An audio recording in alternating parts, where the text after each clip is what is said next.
మన ప్రభు అయినటువంటి యేసుక్రీస్తు సర్వశక్తిగల నామంలో అందరికీ వందనాలు. ప్రభు మిమ్మల్ని దీవించును గాక, మిమ్మల్ని కాపాడును గాక. ఆమేన్. అందరు బాగున్నారా? మరి చివరి పునరుద్ధరణ దినాన బైబిల్లో నుంచి కొన్ని మాటలు, శక్తిగల దేవుని వాక్కులు ధ్యానం చేసుకుందాం. యేసుక్రీస్తు వారు 33.5 సంవత్సరాల భూమి మీద సశరీరుడిగా మనుష్య కుమారుడిగా దిగి వచ్చి అనేక అద్భుతాలు, సూచక్రియలు, మహత్కార్యాలు యేసుక్రీస్తు వారు జరిగించారు. కుష్ఠరోగులు, గ్రుడ్డి వాళ్ళు, కుంటి వాళ్ళు, పక్షవాతం కలిగిన వాళ్ళు, ఇట్లా చెవిటి వాళ్ళు, అనేకులు చనిపోయిన వాళ్ళతో సహా స్వస్థత పొందినటువంటి సాక్ష్యాలు చాలా ఉన్నాయి.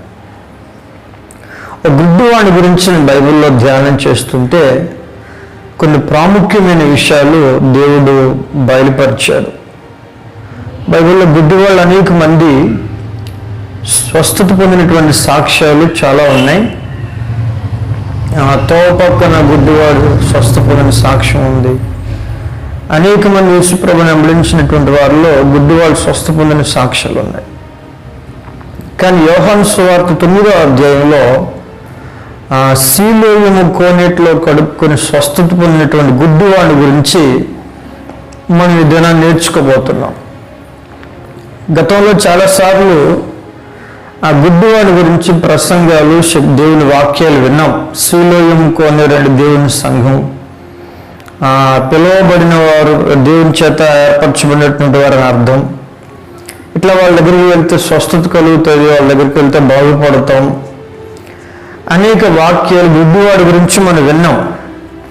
కానీ కొత్త కోణంలో మరిన్ని ఆధ్యాత్మికమైన అనుభవాలు ఆ గుడ్డివాడి దగ్గర మనం నేర్చుకోవాలి. ఇహలోకంలో మనం కన్నుల నుండి చూస్తున్నట్టుగా అనిపించినప్పటికీ చాలామంది ఆధ్యాత్మికంగా గుడ్డితనంలో ఉన్నారు. బైబిల్లో చూస్తే పేతురు రాసినటువంటి రెండో పత్రికలో మొదటి అధ్యాయం 9వ వచనాలు, ఇవి ఎవనికి లేకపోవునో వాడు తన పూర్వ పాపములు శుద్ధి కలిగిన సంగతి మర్చిపోయి గ్రుడ్డివాడును దూరదృష్టి లేనివాడు అగును. ఇవి ఎవనికి లేకపోవునో, ఏవి లేకపోతే ఆ పైన అదే పేతురు మొదటి పత్రిక మొదటి అధ్యాయం 5 నుంచి చూడండి. విశ్వాసమందు సద్గుణము, సద్గుణమునందు జ్ఞానము, జ్ఞానమునందు ఆశానిగ్రహమునందు సహనము, సహనమునందు భక్తి, భక్తి యందు సహోదర ప్రేమ, సహోదర ప్రేమ యందు దయను అమర్చుకొనుడి. ఇవి మీకు కలిగి విస్తరించిన ఎడల అవి మన ప్రభు అయిన యేసుక్రీస్తుని గురించిన అనుభవ జ్ఞానముల్లో మీరు సోమరులైన నిష్ఫలైన కాకుండా చేయను. ఇవి ఎవరికి లేకపోవనో చేయండి. సద్గుణము, విశ్వాసము, ఆశానిగ్రహము, జ్ఞానము, సహనము, భక్తి, సహోదర ప్రేమ, దయ, ఇవి ఎవరికి లేకపోవనో వాడట గుడ్డివాడును దూరదృష్టి లేనివాడును. అంటే ఆధ్యాత్మికంగా మేము క్రైస్తవులుగా ఉన్నాం, విశ్వాసులుగా ఉన్నాం, ఒక సంఘంలో సభ్యత్వం కలిగి ఉన్నాం అని చెప్పుకున్నటువంటి వాళ్ళందరూ కూడా ఇవన్నీ ఎవరిలైతే లేవు వాళ్ళందరూ కూడా దృష్టి లేని వాళ్ళు, గుడ్డి వాళ్ళు, యుగ సంబంధమైన దేవత వారి మనోనేత్రాలకు గుడ్డితనం కలుగు చేసి ఉందట. గనక ఆధ్యాత్మికంగా, శారీరకంగా మనం మనోనేత్రాలు వెలిగించమన్నటువంటి వారమే. ఆధ్యాత్మికమైనటువంటి ఐశ్వర్యాన్ని, ఆధ్యాత్మికమైన ఆశీర్వాదాలు, ఆధ్యాత్మికమైన మరిన్ని వరాలను మనం పొందుకున్నటువంటి వారమై ఇహలోకంలో నశించిపోతున్నటువంటి ప్రజల మధ్యలో వెలుగుగా, సాక్షిగా, అనేకులకు ఆశీర్వాదకరంగా, మాదిరికరంగా నడిపించబడవలసినటువంటి అక్కర ఎంతైనా ఉంది. ప్రభువుకే మహిమ కలుగును గాక. అక్కడ నోట్ చేయాల్సిన మాట, పూర్వపు పాపములు శుద్ధి కలిగిన సంగతిని మీరు మర్చిపోయి. గుడ్డోడు ఎవడో తెలుసా? పూర్వము శుద్ధి కలిగినటువంటి పాపములు శుద్ధి కలిగిన సంగతి మర్చిపోయారట. ఏం మర్చిపోయారు? యేసుక్రీస్తు వారి రక్తముతో శుద్ధీకరించి పరిశుద్ధపరిచి వ్యసనాల్లోంచి అలవాట్లోంచి విడుదల కలుగు చేస్తే వాటన్నిటిని మర్చిపోయి ఇప్పుడు మళ్ళా పూర్వపు పాపాలు, పూర్వపు వ్యసనాలు, పూర్వపు అలవాట్లు మళ్ళీ బానిసలైనటువంటి వాళ్ళందరూ కూడా సాతాను గడి గుడ్డితనం కలుగు చేశాడు. అప్పుడు మేము దేవుని ప్రజలారా యేసుక్రీస్తు దగ్గరికి వచ్చి అనేక మంది గుడ్డి వాళ్ళు బాగుపడి మరి వెలుగులో నడిపించబడినట్లుగా నీవు నేను యేసయ్య వెలుగు ఉన్నట్లుగా నీవు నేను వెలుగులో నడిపించబడును గాక. ఏ ఒక్కరూ కూడా గుడ్డితనమైనటువంటి చీకటిలో, అంధకారంలో, దూరదృష్టి లేనటువంటి వారిగా, రాబోయే కాలాన్ని గురించినటువంటి అవగాహన లేనటువంటి వారంగా, ఈ సాతాను కీర్తులు, సాతాను తంత్రాలు ఎరగనటువంటి వారంగా, అపజయాల్లో, కన్నీళ్ల మధ్యలో, సమస్యల మధ్యలో సతమతమైపోయి సన్నగిలిపోయే వారిని కాకుండా దూరదృష్టి, ఆధ్యాత్మికమైన మెలకువ, ఆధ్యాత్మికమైన మనోనేత్రం వెలిగించబడినటువంటి ఆధ్యాత్మికమైన అనుభవాన్ని కలిగినటువంటి వారమే ఈ కడవరి దినాల్లో నీవు నేను నడిపించబడుదుముగాక. చెప్పండి ఆమేన్. హల్లెలూయా. బైబిల్లో ఎంచుకున్న మాట మనం ధ్యానం చేసుకుంటే గుడ్డివాడి గురించి మీరు బైబిల్లో చూడండి. గుడ్డివాడి గురించి యోహాను సువార్త 9వ అధ్యాయంలో, యోహాను సువార్త 9వ అధ్యాయం 9వ అధ్యాయం మొదటి నుంచి మీరు ఆ అధ్యాయంలోనే మీరు చదువుకుందాం. ఆయన మార్గమును పోవచ్చుండగా, యోహాను సువార్త 9వ అధ్యాయం మొదటి నుంచి అవుతుంది. ఆయన మార్గమును పోవచ్చుండగా పుట్టి గుడ్డి అనే ఒక మనుషుడు కనబడను. ఆయన శిష్యులు బోధకుడా, వీడి గుడ్డివాడే పుట్టుకు ఎవడు పాపం చేసింది, వీడా వీడి కన్నవారా అని ఆయన అడుగుగా, యేసు వీడైనను వీడి కన్నవారైనను పాపం చేయలేదు కానీ దేవుని క్రియలు వీని ఎందు ప్రత్యక్షమొకటికే వీడు గుడ్డివాడిగా పుట్టెను. ప్రభువుకి మహిమ కలుగును గాక. వచ్చేయండి. ఒక మార్గంలో యేసు ప్రభు ఆయన వెంబడించిన శిష్యులు వెళ్తుండగా ఒక గుడ్డివాడు అక్కడ ఉంటే ఆ గుడ్డివాడిని చూసి శిష్యులు అడిగారు యేసు ప్రభుని, వీడు కన్నవారా, వీడు చేశాడా వీడు కన్నవాడు చేశారా, ఎవరు చేశారు పాపం అని అంటుంటే యేసుక్రీస్తు వారు అన్నారు, వాడు పాపం చేయలేదు, వాళ్ళు కన్నవాళ్ళు పాపం చేయలేదు, దేవుని క్రియలు ప్రత్యక్షం అవ్వాలి, దేవుని నామం అతని ద్వారా మహింపరచబడాలి. చెప్పండి ఆమేన్. హల్లెలూయా. అప్పుడు మేము దేవుని ప్రజలారా ఈ కరోనా టైంలో కూడా ఎంతోమంది స్వస్థత పొందినటువంటి సజీవ సాక్ష్యాలు ఉన్నాయి. నిండు వృద్ధాత్మలు ఉన్న వాళ్ళతో సహా స్వస్థత పొందిన సాక్ష్యాలు, చావు దాకా లేచి స్వస్థమైన సాక్ష్యాలు లేదా? వాళ్ళ కన్నవాళ్ళు చేసిన పాపం వాళ్ళు చేసిన లేదు, దేవుని నామం మహింపరచబడేటట్లుగా స్వస్థత పొందిన సాక్షులు మా సంఘంలో కూడా కరోనా నుంచి విడుదల పొందినటువంటి భార్య భర్తలు, ఫ్యామిలీ. అప్పుడు మేము దేవుని ప్రజలారా వాస్తవమే, శిష్యులు చెప్పిన మాట కూడా వాస్తవమే. వీడి కన్నవాళ్ళు చేశారా, వీడి అంటే పాపం అనేది తరతరాలుగా వెంటాడుతుంది, వెంబడిస్తుంది. తద్వారా ఆ పాపం ద్వారా రోగాలు వస్తాయి, శాపం వస్తుంది, వ్యాధులు వస్తాయి. మీరు ద్వితీయోపదేశకాండంలో ఒక మాట చూడండి, 32వ అధ్యాయం, ద్వితీయోపదేశకాండం 32వ అధ్యాయం 15-16 వచనాలు చూడండి. అతడు క్రొవ్వి బలిసిన వాడి కాలు జాడించును, తనను పుట్టించినటువంటి దేవుణ్ణి తృణీకరించను. అన్ని దేవతలను పూజించాడు, తనను పుట్టించిన దేవుని తృణీకరించాడు. తద్వారా హేయ కృత్యముల చేత ఆయన్ను కోపించెను. హేయమైన కార్యాలు చేసి ఆయన కోపాన్ని పుట్టించాడు. తనను పుట్టించిన దేవుని తృణీకరించాడట. గర్విష్ఠులు ఉన్నారు, దేవునికి లోబడిన వాళ్ళు ఉన్నారు, దేవుని తిరస్కరించినటువంటి తృణీకరిస్తున్నటువంటి వాళ్ళు ఉన్నారు. వాళ్ళు చేస్తున్న హేయమైన కార్యాల ద్వారా, కృత్యాల ద్వారా దేవుని కోపం వస్తుంది. అది ఏ రూపంగా వస్తుందో, ఎలా వచ్చిందో తెలియదు. వాస్తవమే, పాపానికి, మన దోషములకు, మన అతిక్రమాలకు తగిన శిక్ష అనేది మాత్రం వాస్తవమే.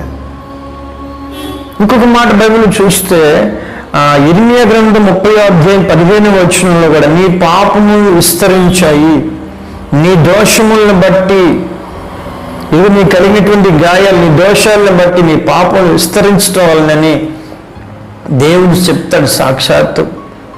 నా ప్రియమైన దేవుని ప్రజలారా, నిశ్చయంగా యోహాను సువార్త 5వ అధ్యాయం 14వ వచనంలో కూడా 38 సంవత్సరాల రోగితో యేసుప్రభు అంటారు, మరి ఎక్కువ కీడు నీకు సంభవించుకోండి, ఇక మీదకి నువ్వు పాపం చేయొద్దు, ఇక మీదకి నువ్వు పాపం జోలికి వెళ్ళొద్దు, బీ కేర్ఫుల్, జాగ్రత్త, ఎంతవరకు నువ్వు చేసావు, ఇప్పుడు నువ్వు స్వస్థత పొందుకున్న, జాగ్రత్తగా ఉండు, మరి ఎక్కువ కీడు వచ్చింది. యేసుప్రభువే చెప్తాడు ఆ మాట. అంటే పాపము ద్వారా, అపరాధాల ద్వారా కీడు వస్తుంది, భయంకరమైన శిక్ష వచ్చింది. ఈ శిక్ష కూడా ఎందుకయ్యా అంటే మనకు మేలు కలిగేదానికే, మనకు స్వస్థత కలిగేదానికే, మనం పరిశుద్ధపరచబడేదానికే. ఏదో చేతనైనా కూడా కొన్నిసార్లు మనకు వచ్చిన రోగాలు కావచ్చు, వ్యాధులు కావచ్చు, సమస్యలు కావచ్చు, అగ్ని లాంటి శ్రమలు కావచ్చు, ఇవన్నీ కూడా దేవుని నా మహిమార్థమే కొన్ని వస్తాయి. గనక ఈ గుడ్డివాని జీవితంలో ఎందుకు ఈ గుడ్డితనం వచ్చింది అంటే అది ఏ పాపం ద్వారా వచ్చినటువంటి వ్యాధి కాదు, దేవుని నామం అతని ద్వారా మహింపరచబడాలి. చెప్పండి ఆమేన్. హల్లెలూయా. దేవుని నామం అతని ద్వారా మహింపరచబడాలి.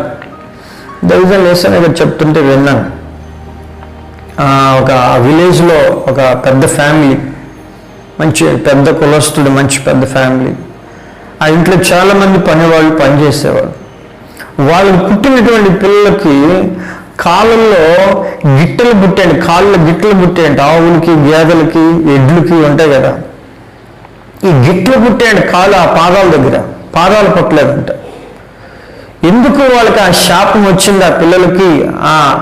అంతటి యజమానునికి, అంతటి పెద్ద ఆసాముకి, అంత పెద్ద ధనవంతుని ఫ్యామిలీలో ఆ పిల్లలకి ఎందుకు ఆ శాపం వచ్చింది అని అడిగితే దైవజనులు యేసన్న గారు ఒక కుర్రోడు చెప్పారంట. ఒక కుర్రోడు ఆ ఇంట్లో మా నాన్న పనిచేసేవాడండి, యేసన్న గారండి.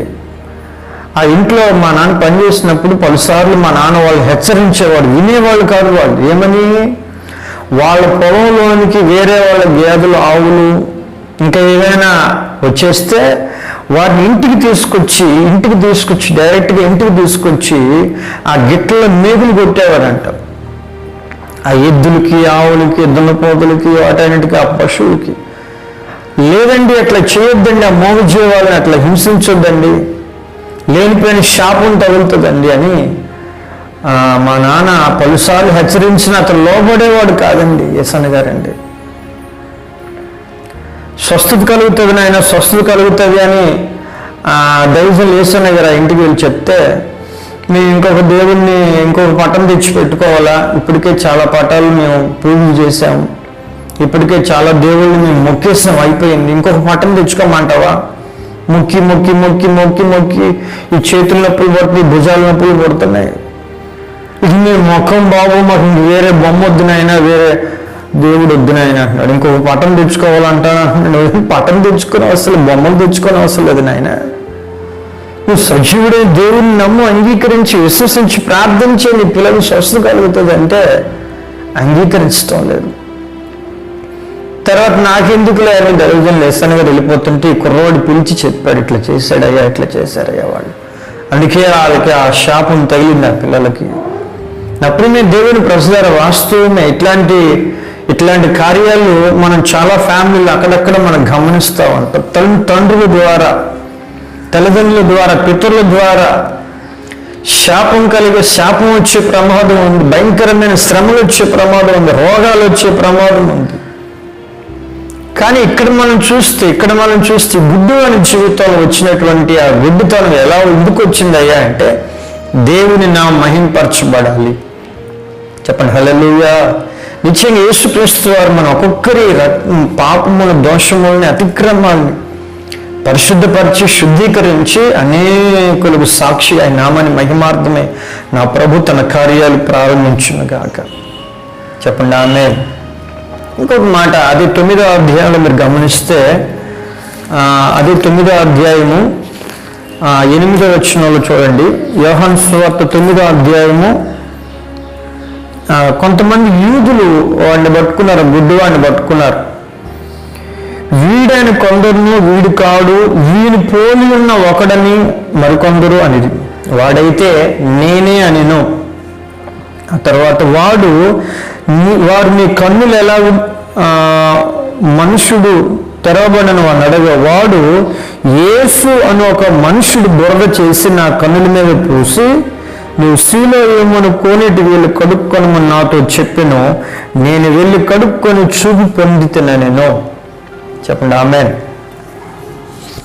హల్లెలూయా. వచ్చేయండి.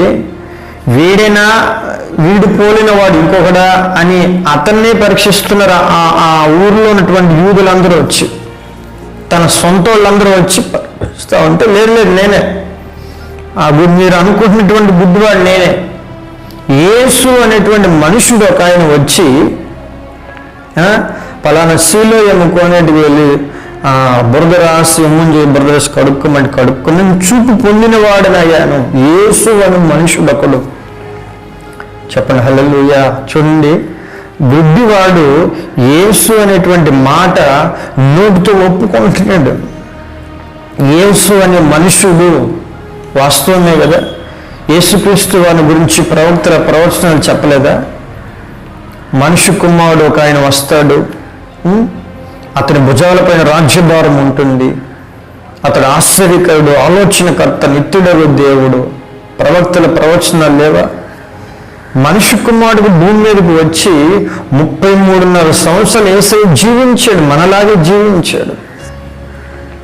ఆయన పేరు యేసు, ఆయన పేరు యేసు. ఆ యేసు నాకు స్వస్థతను ఇచ్చాడని చెప్తుంటే ఈ యూదులు నమ్మట్లా. వీడైనా, వీడికి లాంటి వాడు ఇంకొకడా అంటున్నారు. ఒకటి యూదులు అయిపోయారు. ఆ తర్వాత చూడండి, అది 9వ అధ్యాయం. ఒకటి యూదులు అయిపోయారు. రెండవదిగా పరిసయ్యుల గురించి మేము చూడండి. పరిసయ్యుల గురించి చూడండి, 13 నుంచి చూడండి. అదే యోహాను సువార్త 10వ అధ్యాయం 13 నుంచి చూడండి. అంతకుముందు గుడ్డి ఉండిన వాడిని వారు పరిసయ్యుల యొద్దకు తీసుకుని పోయి, యేసు బురద చేసి వాని కన్నులు తెరిచిన దినము విశ్రాంతి దినం వాడు ఎలాగో చూపు పొందిన దాన్ని గురించి 14వ వచనం 13వ వచనం చూడండి. 9వ అధ్యాయం. ఒకటి యూదులు అడిగారు, ఫస్ట్ ఆ ఊర్లో ఉన్న వాళ్ళందరూ అడిగేశారు. రెండవదిగా వాళ్ళు తిన్నగా పరిసయ్యుల దగ్గర తీసుకుని వెళ్ళారు. పరిసయ్యులు అంటే మీకు తెలుసుగా, పరిసయ్యులు, సద్దూకయ్యులు, శాస్త్రులు, వీళ్ళందరూ కూడా ధర్మశాస్త్రం తెలిసినటువంటి వాళ్ళే. వీళ్ళందరూ కూడా ఆ లేఖనములు ఎందుకు ప్రాముణ్యత కలిగినటువంటి వాళ్ళే, మంచి నైపుణ్యం కలిగినటువంటి వాళ్ళే. కానీ వీళ్ళ గురించి యేసుప్రభు ఏమన్నాడు తెలుసా? సున్నం కొట్టిన సమాధుల్లారా, వేషధారులారా, పైకి మాత్రమే మీ వేషం, పైకి మాత్రమే వేషం, లోపలంటూ కుళ్ళిపోయింది. మీరు బరువుల్ని ఇంకా బరువు చేస్తారు కానీ బరువులు తగ్గించరు. మనుషులు బరువులు మీరు తగ్గించేవాళ్ళు కాదు. మీరు పరిసయ్యుల్ని యేసుప్రభు సూటిగా గద్దించి హెచ్చరించినట్టుగా చూస్తాం. చూడండి, యేసుప్రభు స్వస్థతనిచ్చాడని అంతలాగా సాక్ష్యం ఇస్తుంటే వాళ్ళు నమ్మాల్సింది పోయి, యేసుని హత్తుకోవాల్సింది పోయి, యేసయ్య నామాన్ని మహింపరచాల్సింది పోయి ఏమంటున్నారు వీళ్ళు? విశ్రాంతి దినాన ఆయన స్వస్థపరచడం ఏంటి? చూడండి, వీళ్ళు రెవల్యూషన్ తీశారు. ప్రకటన వచ్చింది పరిసయ్యులకి. వాళ్ళకి బైబిల్ తెలుసు కదండి, వాళ్ళకి పాత నిబంధన తెలుసు కదా, లేఖనాలు తెలుసు కదా, ధర్మశాస్త్రం తెలుసు కదా. అంటే యేసు ప్రభుని వాళ్ళు ఏ కోణంలో చూస్తున్నారు తెలుసా? యేసు ప్రభుని ఏ కోణంలో చూస్తున్నారంటే, విశ్రాంతి దినానికి ఆయన దేవుడు కదా, విశ్రాంతి దినమును మాత్రమే దేవుడు కదా ఆయన. మిగిలిన దినాన ఆయన దేవుడు కాదు కదా, మిగిలిన దినాన ఆయన కార్యాలు చేయకూడదు కదా. అంటే ఫలానా దినము, ఫలానా మాసము, ఫలానా సంవత్సరము, ఫలానా సమయము, పెళ్ళిళ్ళలో, చావుల దగ్గర, బర్త్డేల దగ్గర, పెళ్ళిళ్ళ తేదీలు నిర్ణయించే దగ్గర, పెళ్ళిళ్ళు తాళిబొట్లు కట్టించే దగ్గర తేదీలు, సమయము, సంవత్సరము, చూసారా? ఇవన్నీ కూడా అన్యుల ఆచారాలు అన్నమాట. ఎన్ని సాంప్రదాయాలు, ఎన్ని ఆచారాలు. దేవుని మాటను నమ్మకుండా, దేవుని విశ్వసించకుండా, శక్తిగల ప్రవచన వాక్కులు మీరు అంగీకరించకుండా, హత్తుకోకుండా, విశ్వసించకుండా స్వస్థత పొందిన వ్యక్తి ఎదురుగా నిలబెట్టుకోవాలి, సాక్ష్యం ఇస్తుంది యేసయ్యని మహింపరచకుండా. ఇప్పటికిప్పుడు స్వస్థత పొందినటువంటి వ్యక్తిని అడిగితే వాడు ఎలా చెప్తాడు? వాడికి ఎలా తెలుస్తుంది? మీకు కావాలి యేసు ప్రభుని చూడాల్సింది మీరు, వాడు కాదు. వాడు ఆల్రెడీ యేసు ప్రభు స్వస్థత పొంది ఆ సాక్ష్యం కలిగి ఉన్నాడు. నాకు లేఖనాలు తెలుసు, సత్యాలు తెలుసు, మాకు ప్రవక్తలు తెలుసు అని చెప్పుకుంటున్నారే, అసలు సర్వసత్యం తినేటువంటి ఆధ్యాత్మికమైన గుడ్డితనంలో ఉన్నారు మీరు. విశ్రాంతి దినం ఏంటి, ఆ దినం ఏంటి, ఈ దినం ఏంటి? రోగికి స్వస్థత కావాలి, పాపికి రక్షణ కావాలి. ఆ సమయం ఏంటి, ఈ సమయం ఏంటి, ఆ రోజు ఏంటి, ఈ రోజు ఏంటి? ఆయన పాపుల కోసం వచ్చాడు, స్వస్థతను ఇవ్వటానికి, రక్షణ ఇవ్వటానికి. ఫలానా దినమునే ఆయన కార్యాలు చేయాలి కదా. ఇది గీసి పెట్టుకున్నాడు కొన్ని ఆజ్ఞలు. నా ప్రియమైన దేవుని ప్రజలారా, పరిసయ్యుల పరిస్థితి ఎలా ఉంది? పరిసయ్యులు అడిగారు, యూదులు అడిగారు, తర్వాత తిన్నగా తల్లిదండ్రులకు తీసుకెళ్లారు. మూడవదిగా నోట్ చేయండి, 9:23 9:23. కావున వాని తల్లిదండ్రులు వాడు వయస్సు వచ్చిన వాడు వానిని అడుగుడనిరి. మీరు ఆ పైన వచ్చిన కూడా చదువుకోండి. భయపడి, తల్లిదండ్రులు వారికి భయపడి, మరి ఇలా కాదు అని చెప్పి తిన్నగా వాళ్ళ ఫ్యామిలీ దగ్గర తీసుకెళ్దాం భద్రా అంటే, వాళ్ళ తల్లిదండ్రుల దగ్గర తీసుకెళ్తే వాళ్ళందరూ వాస్తవమే, గుడ్డివాడు అనే మాట వాస్తవమే, కానీ స్వస్థత పొందిన మాట కూడా వాస్తవమే. కానీ అతడు ఎవరు స్వస్థపరిచాడో, ఎలా స్వస్థ పొందాడో అతను మీరే అడిగి తెలుసుకోవాలి. అతడు వయసు వచ్చినవాడు కదా. వాళ్ళు మహాజ్ఞానంగా తప్పించుకున్నారు, మహా తెలివిగా తప్పించుకున్నారు తల్లిదండ్రుల ఫ్యామిలీ. నా సొంత కుమారుడు స్వస్థత పొందాడు, చక్కగా వెలుగులో ఉన్నాడు, ఆశీర్వాదకరంగా ఉన్నాడు. తల్లిదండ్రులు సాక్ష్యం ఇవ్వాల్సింది పోయి, కుమారుడికి సపోర్ట్ ఇవ్వాల్సింది పోయి, తెలివిగా తప్పించుకొని వాడిని అడగండి అయ్యా మాకు తెలియదు అని వదిలేశారు. అయిపోయిందా? తల్లిదండ్రులు అయిపోయారు, యూదులు అయిపోయారు, పరిచయాలు అయిపోయారు. అంత అయిపోయిన తర్వాత రెండవసారి పరిచయాల దగ్గర తీసుకొచ్చారు. పరిచయాల దగ్గర తీసుకొచ్చారు. ఆ మాటకు నోట్ చేయండి. అదే 9:24 చూడండి. 9:24. కాబట్టి వారు గుడ్డివాడ ఉండిన మనుషుల్ని రెండవ మారు పిలిపించి, దేవుణ్ణి మహింపరచుము, ఈ మనుషుడు పాపి అని మేము ఎరుగుదుము వానితో చెప్పగా, వాడు ఆయన పాపియో కాడో నేను ఎరుగును, ఒకటి మాత్రం నేను ఎరుగుదును, నేను గుడ్డివాడ ఉండి ఇప్పుడు చూచుచున్నానని చెప్పాను. వెంటనే రెండోసారి పరిశీలి ఏమన్నారు తెలుసా?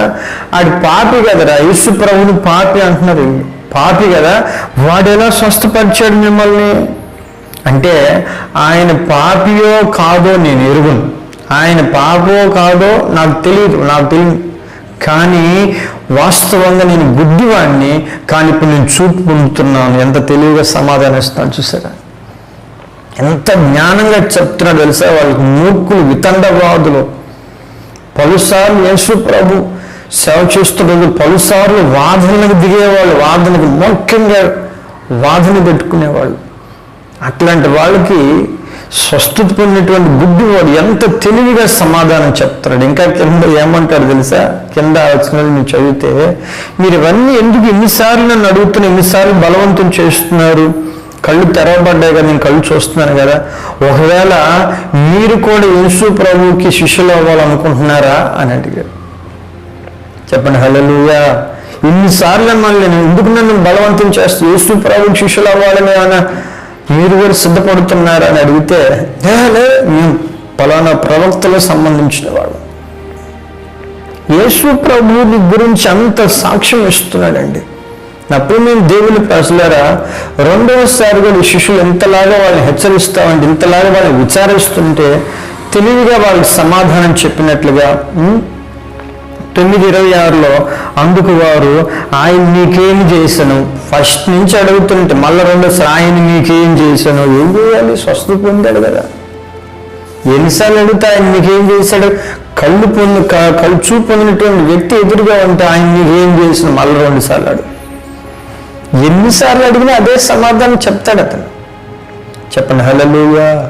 ఆ 27వ వచనంలో 9:27 వచనంలో వాడు ఇందాక మీతో చెప్పితని కానీ మీరు వినకపోతే మీరు ఎందుకు మరలా వినగోరుచున్నారు? మీరు కూడా యేసుప్రభు శిష్యులు అవ్వాలనుకుంటున్నారా? ఇందాక ఆల్రెడీ చెప్పాను కదా, ఒకసారి మీకు చెప్పేస్తాను కదా, ఆల్రెడీ స్వస్థత పొందిన సాక్ష్యం చెప్పేస్తాను, యేసు అనే మనుషులు స్వస్థించిన సాక్ష్యం చెప్పేస్తాను. ఎందుకు మరలా మీరు వినాలనుకుంటున్నారు? మరలా నన్ను ఎందుకు విచారిస్తున్నారు అంటే వాళ్ళ దగ్గర సమాధానం లేదు. అంటే యేసు ప్రభు స్వస్థతను ఇస్తే, యేసు ప్రభు అంతటి సాహస కార్యాన్ని సూచిక్రియ జరిగిస్తే యేసు ప్రభుని హత్తుకోకుండా పైపుచ్చు ఆ 29వ వచనంలో చూడండి, దేవుడు మోషేతో మాట్లాడనని ఎరుగుదుము గాని వీడెక్కడి నుండి వచ్చునో ఎరుగుమని వాడిని చెప్పి వాడిని దూషించిరి. ఏం చేశాడు అతడు ఏం చేశాడు? వాళ్ళకి ఏం అన్యాయం చేశాడు? వాళ్ళని ఏం ఇబ్బంది పెట్టాడు? చెప్పండి. అతడు ఏం చేశాడు? ఆ ఊరోళ్ళకి ఏం చేశాడు? ఆ ఇంట్లో వాళ్ళకి ఏం చేశాడు? అతడు దూషించాల్సినటువంటి పరిస్థితి ఏం తెచ్చుకున్నాడు? అతడు అంతలాగా స్వస్థత పొంది, అంతలాగా యేసు అనే మనుషుడు వచ్చి ఆయన వచ్చి నన్ను స్వస్థతనిస్తే, ఆయన ప్రవక్త, ఆయన దేవుని కుమారుడు, ఆయన నేను విశ్వసించాను, ఆయన నా పట్ల స్వస్థతనిచ్చాడు, నేను చూస్తున్నాను, ఇప్పుడు నేను అంతలాగా సాక్ష్యం ఇస్తుంటే ఆయన దూషిస్తున్నారంట. వాస్తవమే కదా నా ప్రియమైన వాళ్ళ, ఇహలోకంలో మనం బాగుపడతామంటే, ఇహలోకంలో మన వెలుగులో పరిశుద్ధంగా పవిత్రంగా జీవించాలనుకుంటే, అబ్బో మహాభక్తులు బయలుదేరాడు, మహాభక్తురాలు బయలుదేరింది అంటారు. నిజమే కదా. ఒకప్పుడు వాళ్ళకిలాగా లోకంలో వ్యసనాల్లో, అలవాట్లు, సినిమా హాల్ చుట్టూ, సినిమాలు సీరియల్ చుట్టూ తిరుగుతా ఉంటే వాళ్ళకి మహా ఆనందంగా ఉండేది. ఇప్పుడు బైబిల్ తీసుకొని భక్తిగా ప్రార్థనకు వెళ్తుంటే ఇప్పుడు దూషిస్తారు. ఇంకా అబ్బో భక్తురాలు బయలుదేరాడు, భక్తులు బయలుదేరాడు, బాగుపడ్డాడు, స్వస్థత పొందాడు, ఆధ్యాత్మికమైన విలువలు తెలుసుకున్నాడు, మానవత విలువలు తెలుసుకొని సమాజంలో గౌరవంగా విలువగా బ్రతుకుతున్నాడని అతన్ని మార్చినటువంటి వ్యక్తి దగ్గర వీళ్ళు రావాల్సింది పోయి, వీళ్ళు కూడా యేసుప్రభుని విశ్వసించాల్సింది పోయి పైపెచ్చు దూషిస్తూ ఉన్నారు. కానీ దానికి కూడా అతను బాధపడలేదు. చెప్పండి హల్లెలూయా, హల్లెలూయా. పైపెచ్చు వాళ్ళు ఏం చేశారో తెలుసా? చివరిగా ఏం చేశారు తెలుసా? ఆ మాట కూడా 9:34 యోహాను సువార్త 9:34. అందుకు వారు, నీవు కేవలం పాపివై పుట్టినవాడవు, నీవు మాకు బోధింపవచ్చితివా అని వానితో చెప్పి వాణ్ణి వెలివేసిరి. చూసారా? పలుసార్లు హెచ్చరించి పలుసార్లు అతనికి ఇబ్బంది పెట్టి, దూషించి, పలు రకాలుగా వేదన పెట్టి మాట్లాడింది కాకుండా చివరిగా వెలివేసేది, నువ్వు మాకు బోధించేంత శక్తి సామర్థ్యం కలిగిన వాడువా, నువ్వు మాకు నేర్పించే అంతటోడువా, నీ దగ్గర నేను నేర్చుకుంటే అంతటోళం నేను కాదు, అంతటి శక్తి సామర్థ్యాలు నీలో లేవు, నువ్వు మాకు బోధిస్తావురా గుడ్డడా, మర్యాద వెళ్ళిపో మా ఊర్లో నుంచి అని వెలివేశారట. వాస్తవమే కదా. క్రీస్తుని ఎరిగినటువంటి కొత్తలో, క్రీస్తుని విశ్వసించినటువంటి కొత్తలో, అంతేందుకు మా ఫ్యామిలీలోనే ఒక అన్యజనుల కుటుంబం నుంచి రక్షణ పొందినటువంటి ఫ్యామిలీ మాది. యేసు ప్రభుని అంగీకరించిన, విశ్వసించిన వెంటనే వెలివేయబడ్డాం, తృణీకరించబడ్డాం, వెలివేయబడ్డాం. ఇక నీకు మాకు సంబంధం లేదు అని చెప్పేశారు. మా రక్త సంబంధాలు అందరూ వదిలేశారు. పలానా జాతికి, పలానా దేశానికి దేవుడు, పలానా జాతి కులం, పలానా జాతికి సంబంధించినటువంటి దేవుణ్ణి వాళ్ళు నమ్ముకున్నారా, ఇక వాళ్ళకి మనకి సంబంధం లేదురా, వాళ్ళని వెలివేయాలి, వాళ్ళని దూరంగా పెట్టాలి, వాళ్ళు మన కార్యక్రమాలకు రానివ్వకూడదు. వాళ్ళు వెలివేసేది ఏంటండి? ఫస్ట్ మనమే వాళ్ళు వెలివేయాలి. చెప్పండి హల్లెలూయా. వాళ్ళు వెలివేసేది ఏంటి? సజీవుడైన దేవుని ఎరిగాము, స్వస్థత పొందుకున్నాం, వెలుగులో ఉన్నాం, పవిత్రంగా ఉన్నాం, పరిశుద్ధంగా ఉన్నాం, సర్వసత్యంలో ఉన్నాం. వాళ్ళు వెలివేసేది అంటే ఏం భయపడద్దండి. ఎవరు వెలివేయాల్సినటువంటి పరిస్థితి లేదు. ఎవరు వెలివేసినా, ఎవరు దూషించినా వాళ్ళందరికీ దేవుడు తీర్పు తీరుస్తాడు. చెప్పండి ఆమేన్, హల్లెలూయా. చివరిగా ఇంకొక మాట మీరు చూడండి. అదే 9వ అధ్యాయము 35 నుంచి చూస్తే, పరిసయ్యులు వాని వెలివేశారని యేసు విని వారిని కనుగొని నువ్వు దేవుని కుమారుని విశ్వసించున్నావా అని అడిగాను. అందుకు వాడు, ప్రభువా, నేను ఆయన యందు విశ్వాసం ఉంచుటకు ఆయన ఎవడనడుగా. యేసు, నీవు ఆయన చూచున్నావు, నీతో మాట్లాడుచున్నవాడు ఆయనే అని. యేసు ప్రభు ఎంత బాధపడి ఉంటాడు తెలుసా? వీళ్ళు దూషించిన దానికి, వీళ్ళు మాట్లాడిన దానికి, వీళ్ళు దూషించిన దానికి, వీళ్ళు వెలివేసిన చాలా బాధపడ్డాడు. యేసు ప్రభు వచ్చేసాడు. వచ్చి, నువ్వు వెలివేయబడినటువంటి ఆ దేవుని నువ్వు విశ్వసిస్తున్నావు అంటే, లేదు, విశ్వసిస్తున్నాను ప్రభు, ఆయన దేవుని కుమారుని విశ్వసిస్తున్నాను ప్రభు. ఒక చోట ఏమో ప్రవక్త అంటాడు, మీరు అధ్యయనం చదువుకోండి. ఒక చోట ప్రవక్త అంటాడు, ఒక చోట యేసు అని మనుషుడు అంటాడు. ఇక్కడ దేవుని కుమారుని నేను విశ్వసిస్తున్నాను అంటాడు. చెప్పండి హల్లెలూయా. విశ్వసిస్తున్నాను, హత్తుకుంటాను, నేను ఆయన సాగిలపడతాను.